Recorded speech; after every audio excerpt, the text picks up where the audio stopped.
Hello there, welcome to IELTS Genius. This is Al Taib, and in this video, I'm going to talk about how do they mark the speaking section in the IELTS test.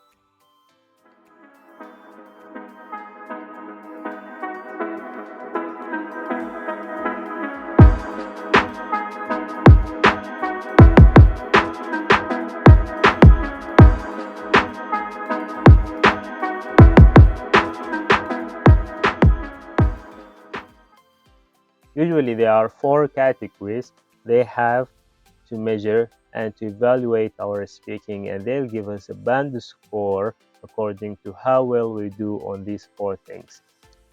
Number 1, we have the fluency and cohesion. Number 2, we have the lexical resource. Number 3, we have grammar. And number 4 is the pronunciation. And each one of these 4 things represents 25% of my score on the IELTS. Okay, first of all, let's talk about the fluency and cohesion. What is fluency and cohesion, and what are they going to be looking at in terms of fluency and cohesion? Very simple. They are going to be looking at number 1, am I speaking without long pauses? Number 2, am I producing new information? And number 3, am I using fluency markers? So these are the 3 things I'm going to have to take care of. Number 1, am I speaking without long pauses? What does that mean? The pauses that they're talking about are when I forget a word or two, or maybe an idea or two. I might be saying like, so this or this voice or this sound I make, that's a pause, and that's a long pause. Okay, so in terms of fluency and cohesion, they are going to be looking at, am I making that thing? Do I speak with long pauses or not? If I am speaking with long pauses, I have to work on that just right way.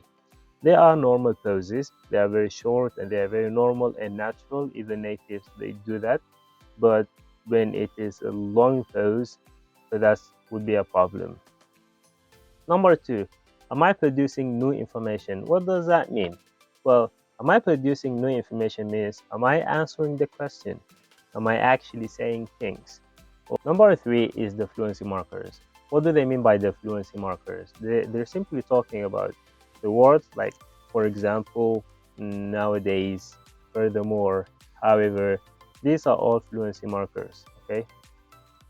So simply in terms of fluency and cohesion, I have to be taking care of the long pauses. I have to speak with shorter pauses if I do speak with long pauses. Number 2 is I have to say information. I have to say things, okay? It won't be good if I only beat around the bush, okay? I have to understand the question, what are they asking me, and then I'm gonna have to answer the question and give them an information, okay? Number 3 is the fluency markers. I think we usually use the fluency markers while we're talking without us being aware of that, and it's something not of a big deal, as I said, because we're already using it. But we can focus more and use more. You can exchange the words that you're using, and we'll replace them with new one and new nice vocabularies, such as foreign instance and so on. So if I'm doing these 3 things, I am on the safe side, and inshallah I'll get the full mark in terms of that category, and I'll be having 25% of my IELTS score. Okay, let's now talk about the lexical resources. What is the lexical resource? I think you guys know that lexical resource is the vocabulary, right? So in terms of vocabulary, what are they going to be looking at? First of all, they're going to be looking at, am I using linking vocabulary? Am I using topic vocabularies? Am I using idioms? Am I using phrasal verbs and expressions? And am I paraphrasing? Again, in terms of lexical resources, they are going to be looking at, am I using linking vocabulary? Am I using topic vocabulary? Am I using phrasal verbs and idioms and expressions? And am I paraphrasing or using paraphrasing in my speaking? Okay. Okay, first of all, let's talk about linking vocabulary. What are the linking vocabulary? Words like nowadays, yesterday, at the moment, generally speaking, well, generally, these are all topic vocabulary. These are all linking vocabularies. Number two, the topic vocabulary. Topic vocabulary is simple. It's just a word that is always used in that topic. For example, if I'm talking about schools and teachers, I might be using words like blackboard, books, notebooks, right? Lesson, lecture, pen, pencil case, rubber, and so on. These are all topic vocabularies. These are all topic vocabulary. Number three, am I using idioms and phrasal verbs? Of course, everybody knows what are the idioms and what are the phrasal verbs. Idioms are words that when I come to translate them, they would never translate literally, right? Because, for example, when I say it is raining cats and dogs, I don't really mean there are cats and dogs, dropping from the sky. No, I simply mean that it's raining heavily. Okay? When I say it's a piece of cake, I don't mean actually a piece of cake. No, I mean that thing is very easy and very simple. Okay, these are the idioms. And the phrasal verbs are simply a verb plus a preposition. That's a phrasal verb. Okay. For example, we have wake up, we have look up, we have look for, we have look after. Okay. We have stand up, we have sit down. These are all phrasal verbs. Number three, or the last thing, is the paraphrasing.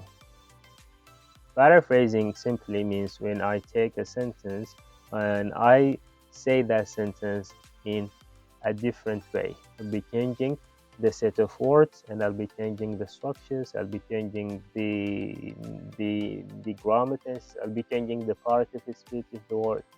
But the point is delivering the same idea using different set of words. Okay, this is paraphrasing. So again, in terms of lexical resources, I'm gonna have to focus on using linking vocabulary, using topic vocabulary, using paraphrasing, using idioms and phrasal verbs and expressions. Number three is the grammar. So many candidates ask me, Mr. Al-Taib, I have so many grammar mistakes. What am I going to be doing about that? And would that be a problem? And of course, it would be a problem. And what should I do? And so on. So the idea is very simple. You have to look at how do they look at grammar and the grammar mistakes. There are three questions you have to put in mind when you come to talk about grammar in the speaking, and how will it affect your score? How will it affect your score? The first question is, are you making grammar mistakes? The second question is, how many grammar mistakes are you making? And the third question is, are these grammar mistakes affecting the examiner's ability to understand your speech? Okay, everybody makes mistakes, okay? Nobody's perfect. Even you can get 8.5, and you still have a mistake or two, right? Making mistake does not mean that you might not get a high score. No, people get high score even if they have a mistake or two. Okay, but it's about what type of mistake it is. So first of all, I say that, are you making grammar mistakes? Well, if no, that would be perfect. But if it's yes, as everybody, then you're gonna have to move to the next question. How many grammar mistakes are you making? Okay, if you are making a lot of grammar mistakes, well, that would be a problem. Okay, but if you're making fewer grammar mistakes, as everybody, you have to go to the last question, which is, are these mistakes affecting the examiner's ability to understand your speech? If that's correct, what do I mean by affecting the examiner's ability to understand your speech? Very simple. There are mistakes in grammar that actually ruin the whole meaning of the sentence, right? It makes the sentence kind of, not that much clear and difficult to understand. For example, I told you that Like, look, um, yesterday, I will come to you. Yesterday, I will come to you. You're gonna be saying like, what do you mean? I don't understand. Uh, did you come to me yesterday, or are you coming to me tomorrow? I don't understand. That's a mistake in grammar, would actually affect the examiner ability to understand it, because a normal person wouldn't understand exactly what she's saying. So if you have that type of mistake, that would be a problem, and you need to start working on that. But there are other mistakes, they can be overlooked. For example, instead of saying he loves football, I said he loved football. So I simply took that S out, or I have forgotten about the S. Would that be a problem? They might overlook that. Okay. So these are the 3 questions, and this is how I should deal with grammar in the IELTS test. Am I making grammar mistakes? Yes or no? How many mistakes am I making? And are these mistakes serious and affecting the examiner's ability to understand my speech? That's regarding the grammar. The last category is the pronunciation. And in the pronunciation, they're not actually asking for much. They're just asking for the right and the correct pronunciation. So simply, they want me to sound correct. They want me to read or to pronounce, the words and the sentences in a correct way. Okay. So how am I going to know that whether I'm sounding correct or not? I would have to check how do I pronounce the words and how they're actually pronounced. If there is a match, so here I'm pronouncing words correctly. If there isn't a match, so that's a problem. Okay, I'm gonna have to work on my pronunciation. So many candidates ask me, Mr. Rafib, do they use specific accents? Am I gonna have to use no. In terms of accents, you're not required to have an accent. You're not required to speak with a certain accent. No, you just have to sound correct. Because so many people think that in the IELTS I have to speak with a British accent or with an American accent. No, actually having an accent might add a little bit to your fluency, but it will not actually affect your score if you don't use an accent. You can just speak normally, but you have to sound correct. Some people would ask me, Mr., what about the speed? Do I have to speak quickly, or what if I speak slowly? Would that be a problem? No, that actually wouldn't be a problem. And a lot of people confuse fluency with speaking fast. Okay. Let me draw a distinction here. The speed has nothing to do with fluency. Speed has nothing to do with fluency. Some people think that if I am speaking quickly, I am fluent. Actually, that's wrong. Okay, fluency means speaking effortlessly and naturally and smoothly, right? But I can be speaking very slowly, but effortlessly and naturally and smoothly. And I can also be speaking very quickly, the same thing. Fluency has nothing to do with speed. And in the IELTS, they're not asking for speed, okay? And they're not asking for an accent. They just want you to sound correct. If you find value in my video, please don't forget to share, subscribe to my YouTube channel. You can also follow my accounts on TikTok, Telegram, Instagram to see more videos. I can't wait to see you in my future videos. In peace.